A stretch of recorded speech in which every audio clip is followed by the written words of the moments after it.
In an unexpected turn of events, SpaceStation finds themselves up 2 games in this best of 5 over Team Freedom.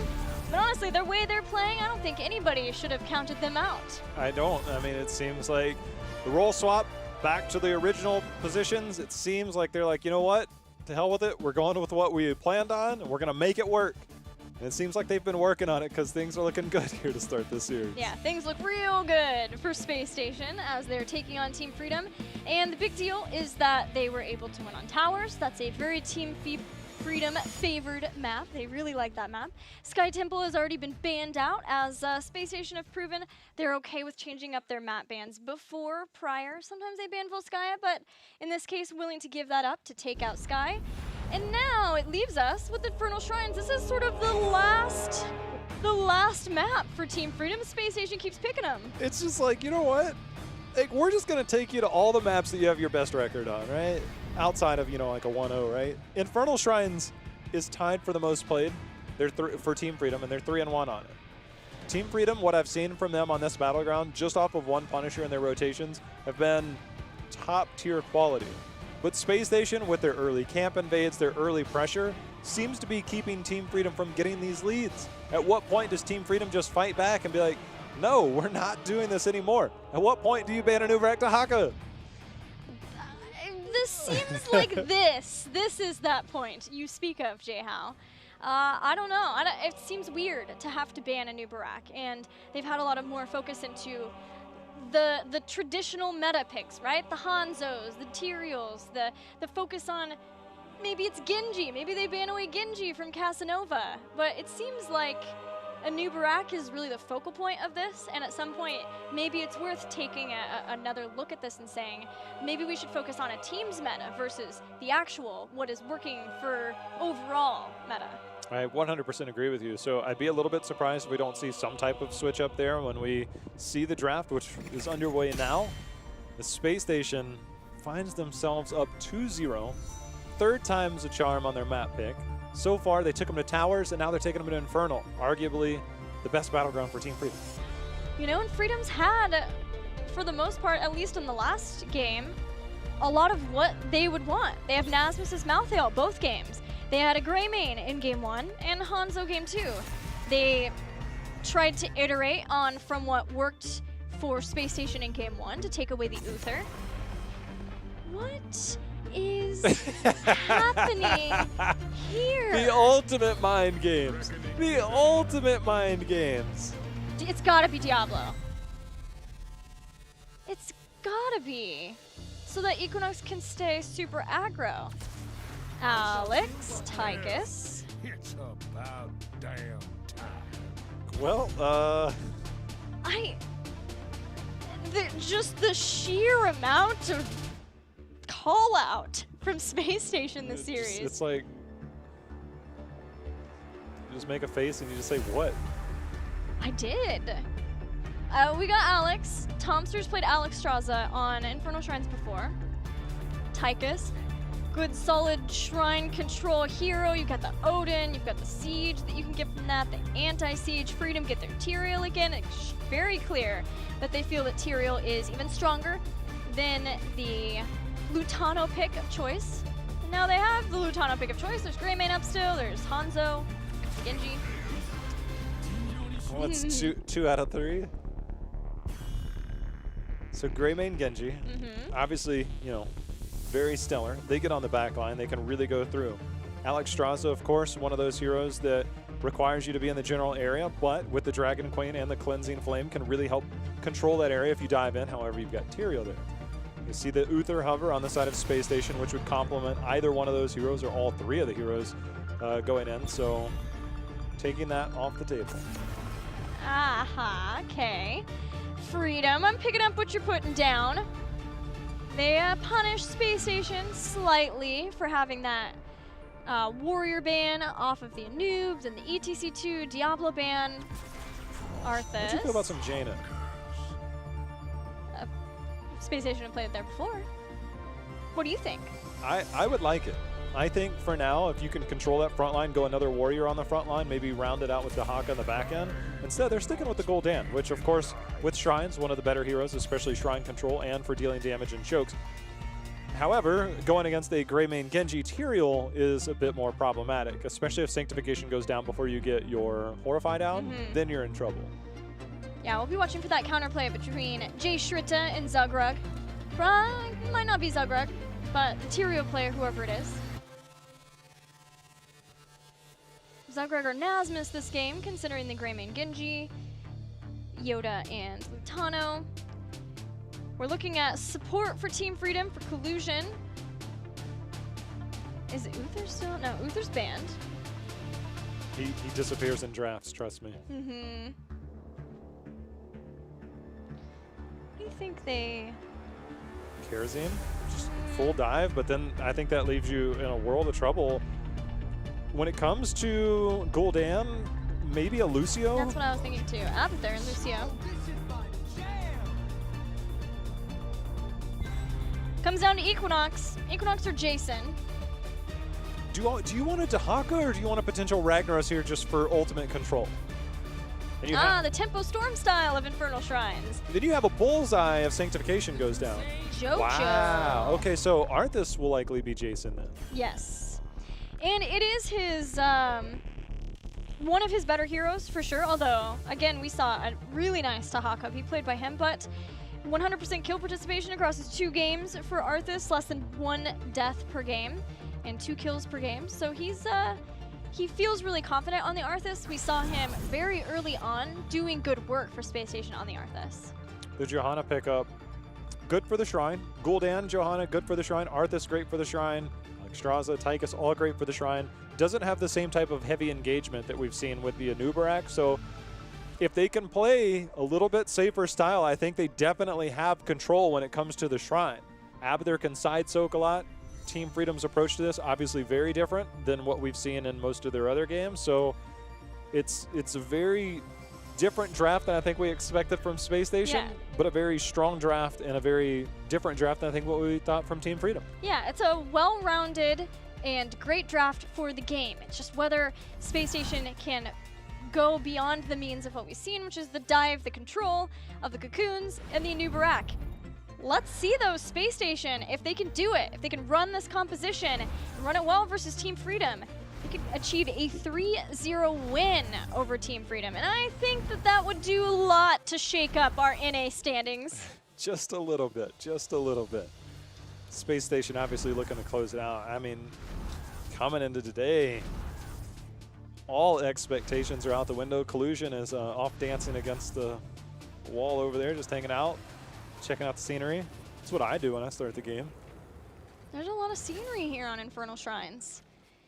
Is it considered scenery? It's considered something to look at. So in that respect, yes. There's just a lot of demons off the side of the map. Just don't look them in the eye. Is that how it works? I hear you turn into stone.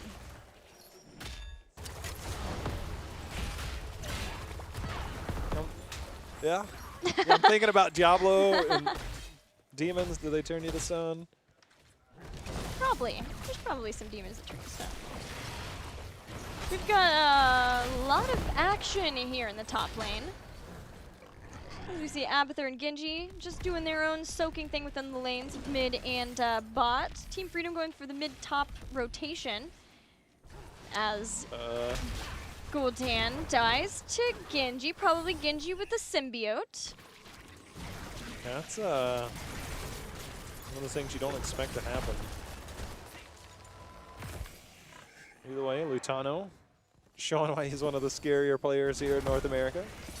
Lutano, by the way, coming into this week, he was 4th in North America in kills per game, 10th in the world, a 2.6 per game. His Genji is also, I'd say, probably his most impressive. Though he plays a lot more Hanzo, 3.3 kills per game, 0.3 deaths. So very survivable, pushes his limits, knows his limits, but pushes them to achieve a lot of kills for the team. In general, all of Team Freedom has been exceptional in being safe, but SpaceStation has really made them, they've pushed the bounds for Team Freedom in a lot of ways to try to make sure that they can win these games. And so far, it's worked out very, very well for SpaceStation. So far, so good. Lutano continuing to put pressure on. There's the symbiote, doing a bit of extra damage. Yeah, I really wonder, Team Freedom's rotations on a lot of Battlegrounds have been so top-notch. You know, there was a game, I believe it would have been Dignitas versus Roll20, I believe, where they used an Abathur Leoric. Obviously, you don't have the Leoric in this game, but the Abathur composition, you kind of wonder, like, how does it work out? How does it play? Team Expert ran a lot of it. And controlling a lot of the rotations that we know Team Freedom can do, you see the mines, not necessarily in lanes, not necessarily in the general choke points, but in potential rotation points when you see teams move from one to another lane to defend. Those are the choke points they generally put them in. It's slightly different than you would see a traditional Abathur. It's like, I'm going to do some damage. It's more about controlling vision and controlling rotations. Yeah, at least get the dismount, slow things down, give your team time to respond appropriately, whether it's to make sure you're not getting ganked, which is fair, very fair, versus a team like SpaceStation, but maybe not as much with this composition that we're seeing from them. Between the Johanna, not so much the Anubarak with the dive, they don't have their Genji this time. This is a lot more about the Shrine controlling compositions. And Team Freedom knows that, so instead of giving them the fight over the Shrine, they grab the camp up at the top, and they're pushing along with that to try to get some early structure damage down that lane. Yeah, they definitely realize they can. This is all calculated on the side of Team Freedom. Push in with the Shaman camp. They'll try and go in. Of course, the Greymane kind of empowering all this as they move in. They really need to send Gul'dan up. Gul'dan actually does well to defend pushes like this because he has good clear. And Arthas isn't going to be enough. And we see on the minimap Gul'dan finally making it up. But the damage is definitely there. Yeah, the Shrine's going to be picked up even as we see Gul'dan go up to defend versus this Team Freedom push. So in that way, they're not going to get too much done from that at all. And yeah, the Gul'dan coming up very late to try to stop this Team Freedom. Just keep swiping away, taking down this fort brick by brick. Yeah, they get the fort. The bottom, the Punisher's still pushing there. And it looks like SpaceStation maybe seeing if they can keep some of Team Freedom here for a little bit longer so that they get more done with this fort, hoping they can trade it out. They need to. I mean, you cannot give Freedom an inch in this game. The Mule's going down. They definitely need to. They are going to get the fort down, but the rest of Team Freedom is going to make it here. Tomster is going to not be long for this world as Collusion comes in. Lutano says, what's up? Let me show you who's boss here on Genji, taking out Casanova. Jace does a bunch of damage as Team Freedom are retreating, but Team Freedom still rotating down and punish SpaceStation for staying for that fort. Yeah, again, everything that Team Freedom did there was calculated. They knew their composition, they knew the strengths, they had the Greymane, they pushed with the camp, and everything that they did there was just picture perfect. And when it comes to SpaceStation, you have to rotate that Gul'dan up earlier. Without that side tower now, the minions take longer to fall, especially with the camp there. You have to make it up while the fort wall is still up, and it allows you to defend. Gul'dan's one of the best at doing that because he has that consistent AoE damage. He's one of the best sustained heroes in the game. Team Freedom grab the bottom camp. They're keeping the siege going now in this bottom lane.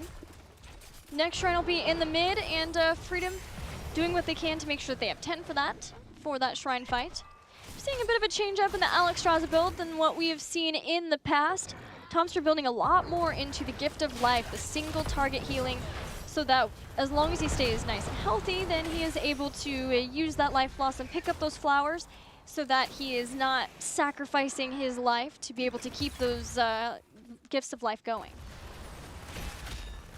SpaceStation's done a pretty decent job staying in experience-wise, despite 3 kills, 3 deaths. Genji on the minimap is just kind of chilling. Like, he's just straight up like, look, you guys get a fight. I'm already behind enemy lines. Let's do it. He sees SpaceStation rather far up for not having a fort here.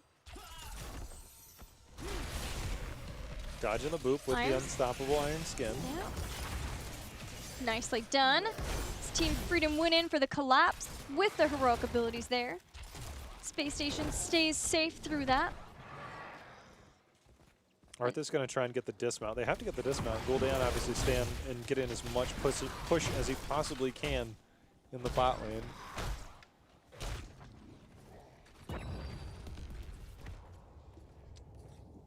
So, as it stands, both teams with heroics here at level 10.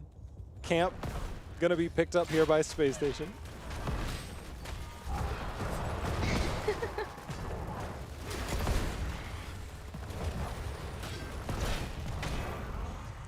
All right, here we go. Shrine activating in the mid, as there's a camp in the mid too for Freedom. That's going to push that out a little bit better. But the Shamans are just kind of going to kind of equalize out unless anyone sends someone up to assist those and clear out the other ones.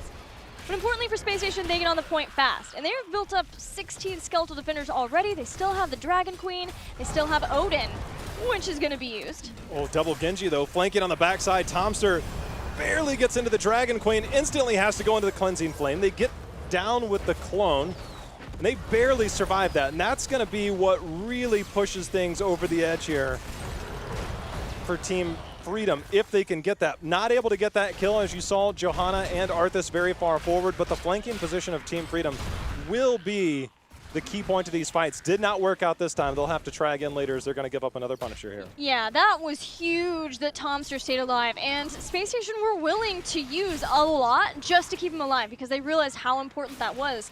They have a shrine-taking composition. Freedom, they have some good shrine heroes, but they're all about the team fighting. And when that double Genji went in, they used Blessed Shield. They used Horrify after the Odin 2 and just barely getting into Dragon Queen and then going into Cleansing Flame. Saved the day for SpaceStation. Now they're going to hold on to this shrine. They're going to get more done with it. Lutano and Jason getting a lot done here. Jason has army, but with that symbio, I thought maybe you'd have to use that. Team Freedom keeps this top lane pushing a little bit longer. And they get it. Once you clear out the Shaman, you'll be able to re-engage middle. However, Team Freedom used that opportunity to get a camp bottom. As you can see, they're already looking to collapse onto Gul'dan on the backside. Tomster getting out the heal, but not enough in time. I was going to say no Horrify, and it just come back online as he went down. Sanctification and Sound Barrier used at the same time. And they're using that for the Dragon Blade to try to enable it. SpaceStation, they're going to keep some of Team Freedom here, including the last to fall, Nasmus's clone. Yeah, the hardest part in all this, Gilly, is the simple fact that if they don't get this fort down, Mule will heal it up, so they have to. But Zugrug and Lutano on Tomster once again just barely gets out with almost no health left. Yeah, but Zugrug, this time he doesn't have Sanctification, so they'll kill him. They need to spread out. Archangel's Wrath, kind of a problem. Equinox using the shield that he gets from Iron Skin. The fort has been kept alive again as Team Freedom push them back, sacrificing Tyrael to do so.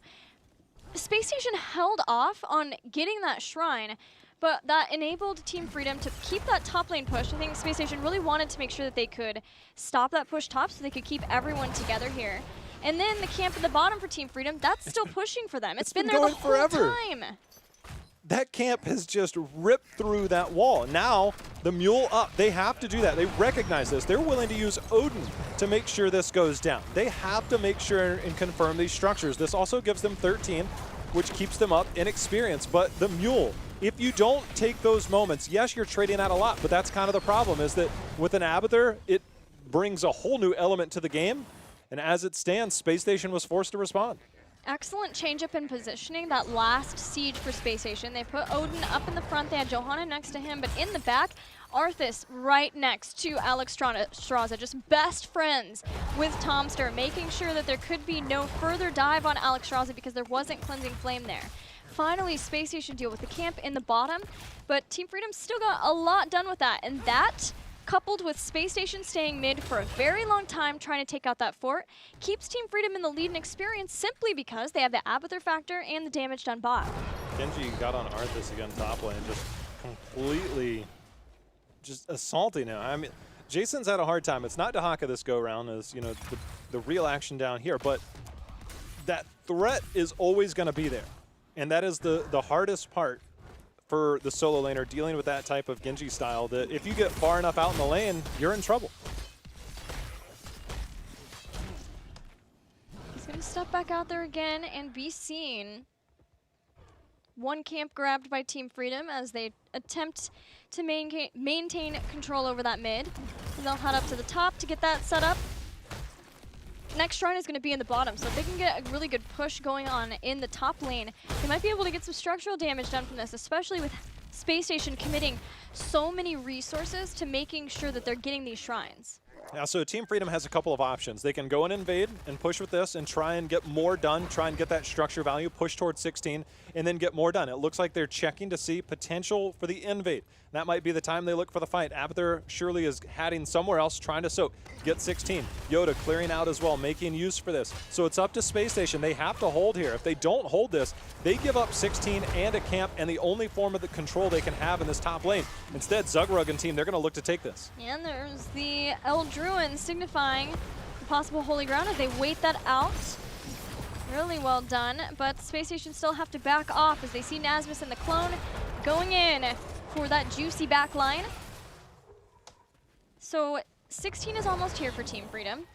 SpaceStation give up the camp with 16 too close for Freedom. Freedom can rotate down and very quickly get a start on that shrine. Yeah, that's kind of the catch-22 there is you either go for that camp and you get it and you keep that top lane control, or you stay in the lanes and soak and get 16. Instead, they miss out on both fronts. They don't get the camp and they don't have 16. Now they're very far behind when it comes to the Punisher. So for Team Freedom, that was a major win. Major power play off of one camp and then forcing the second one and getting the invade. Looks like SpaceStation might try for a fight here, but with only 8 left, this is a tough defense. Yeah, they bully off Team Freedom for the moment, but they still don't have that 16. We'll see if anything like Dragon Queen or Odin's used, or if SpaceStation, as they're playing right now, kind of seem like they know they're just waiting for the Punisher to be grabbed, doing what they can damage-wise, and then they can use those kinds of things for the defense instead. This siege, you know, you do have to be cautious when sieging versus a Gul'dan. The right Horrify and the Blessed Shield follow-up too. There's a possibility of being able to lock somebody down there from the front. But if that is to happen, it'll happen at the keep. A SpaceStation give up the fort. They give up the fort, and they're going to have as much as they can to defend here. They need to bait it over. You see Johanna in position. Just get a little bit of damage on. Use your Iron Skin, bait it over mid. They're going to use Odin as well to help with the defense. There it is. Sidewall was put down by Team Freedom to give them a window of opportunity. As it stands, they recognize it's going to be baited over. Push forward as much as you can. Keep wall. Yeah, I wondered if after the wall we'd see them just rotate out through mid, but with Nasmus still keeping SpaceStation busy, giving them busy work. Team Freedom go on the other side of the Punisher, on the other side of those ice drops, and work on trying to take out that keep. They don't quite get it, but the Punisher is enough there as he continues to punch through the keep. Does not quite get it. That is so close. Genji will get that. Don't worry. Yes. He'll go full Lagif on that. But the one thing, Jay Shrite changed up his build. He went Rampant Hellflames at level 16. So every time he hits a hero, he gets more damage off of his Q. It stacks up. And so it's a little bit different. He was actually starting to poke away at Tyrael on the front line there, and Tyrion's like, man, this really hurts. I got to get out of here. Had Tyrael been able to stay for 1 or 2 more hits, that's a dead keep. Team Freedom thought they were going to have it with the Punisher, unable to confirm that. But again, look for Genji to eventually sneak backdoor and try and take that. Yeah, wrap around, take that down, start the catapult pressure, especially before the next shrine phase, since it's up in the top. Team Freedom have a level advantage now over SpaceStation Gaming here on Infernal Shrines, and it is sorely needed. This is the first of many games that Team Freedom will need to win if they are going to turn this series around. The reverse sweep is got to start now. You don't have any other chances, of course, but as it stands, Team Freedom, they're continuing to try and be aggressive. They see Alex Straza and Gul'dan on the mini-map, clearing out the minions, so they're going to go look, see if they can catch somebody pathing incorrectly. SpaceStation playing it safe, pathing behind everything. They're just going to try and hold, and as it stands, I think we should have the next shrine before either team gets close to 20. So SpaceStation, their opportunities are a lot fewer. Team Freedom has really been on the party bush train this series, trying to see if they can catch someone being too aggressive, but SpaceStation, you know, especially Jason as that solo laner, he would be the prime target. He's going to get caught here, but he has so far been doing a great job of staying safe. Cleansing is out. Horrify. Shrite, though. Shrite, he's down. He's sliced through. Sanctification allows Lutano to keep going. The next victim is Casanova as he run and guns away. Tomster going into Cleansing Flame now. Team Freedom are pretty low as the Dragon Queen actually, one by one with those flame breaths, gets the takedown.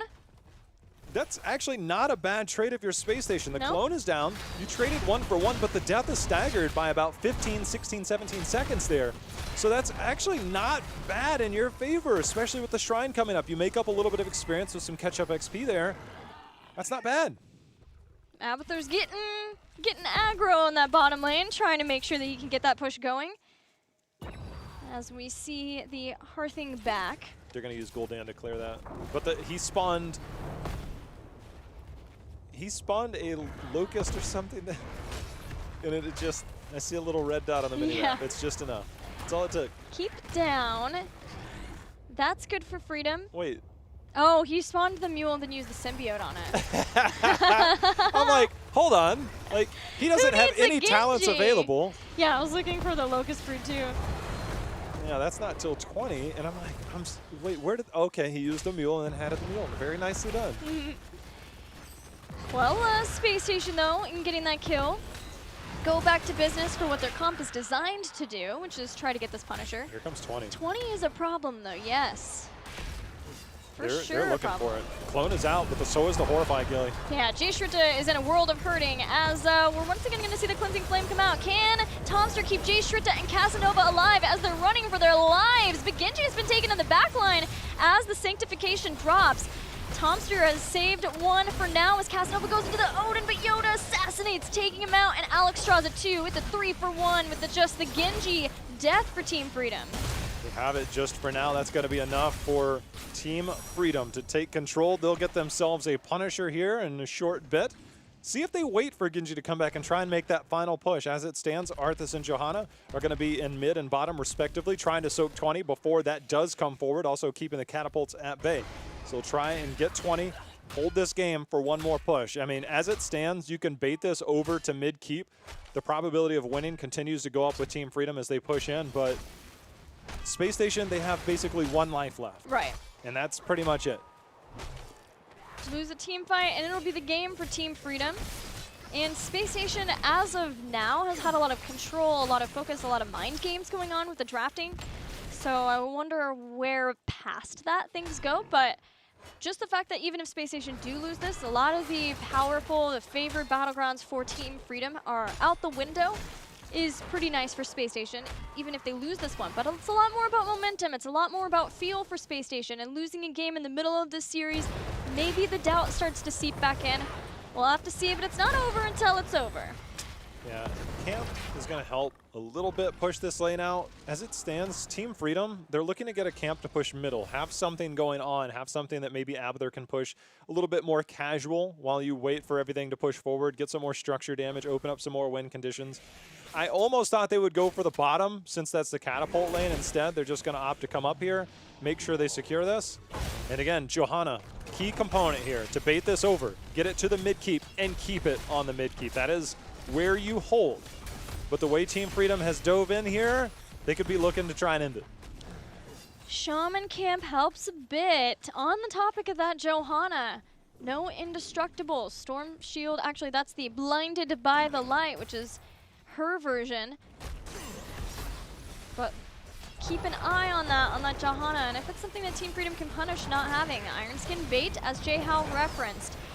Now with the Odin, the big red button for that longer duration, so they can try to bring down that health bar. The clone is down. It's in the back, trying to get damage on Jay Shritta.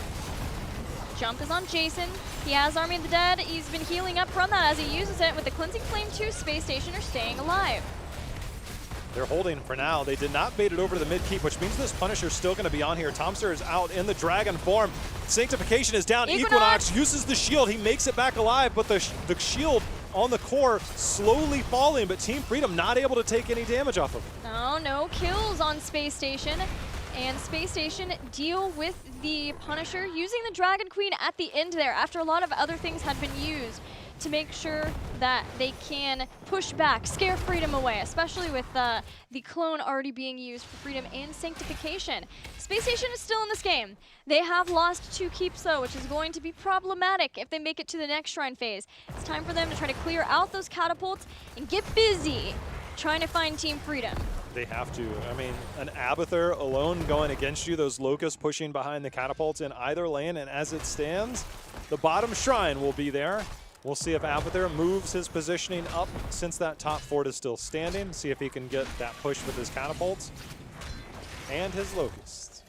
Checking in after getting that mid camp to go to bottom. They know that it's very likely that Team Freedom would be on that top camp unless they're party bushing somewhere. Freedom are setting up to see if they can bait out any positioning or any aggressive rotations as SpaceStation head up to defend that camp. Not yet.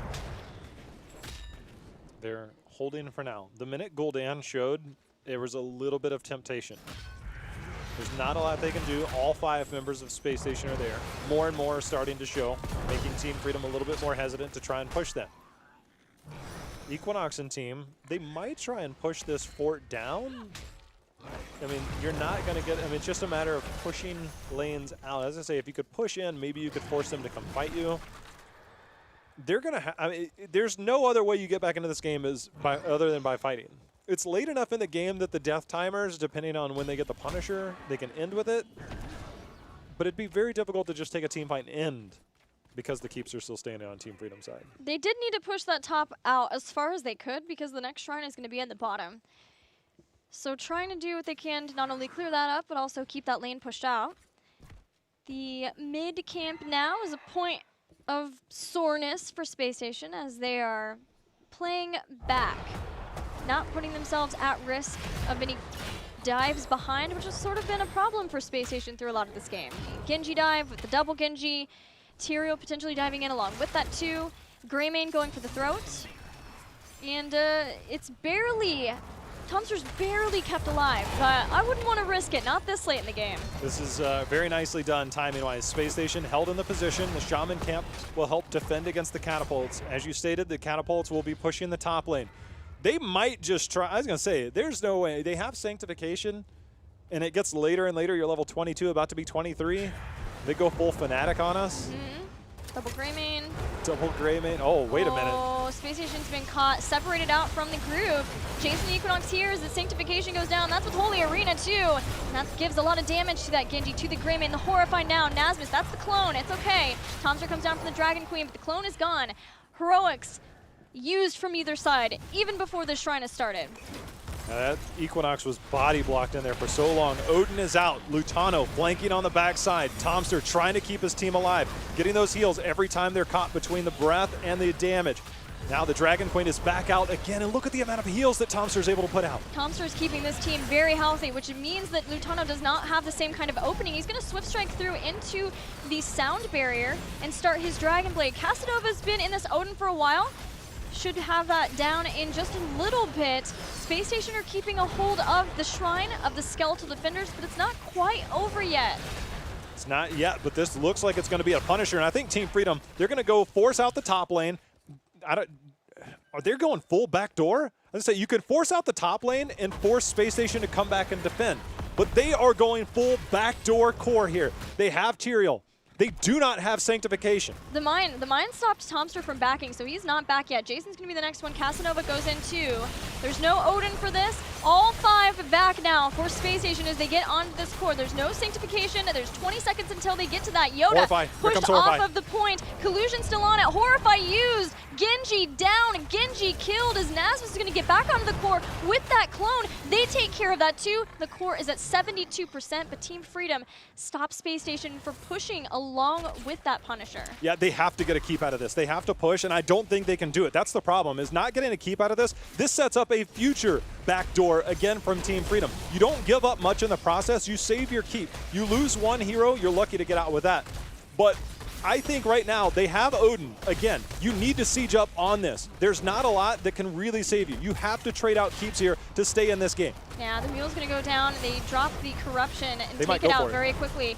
This keep's going to go down. So the keep taken by SpaceStation. 20 seconds until Genji. SpaceStation march forward. If they win this game, they upset Team Freedom as the Odin starts the siege. We're 26 minutes into this game as the Cleansing Flame starts to go out and heal. This core is falling rapidly. Team Freedom are in dire straits. They take out Tychus. They have taken one down. They're focusing next on Jay Shrita. They get him too at 35%. The core's still going.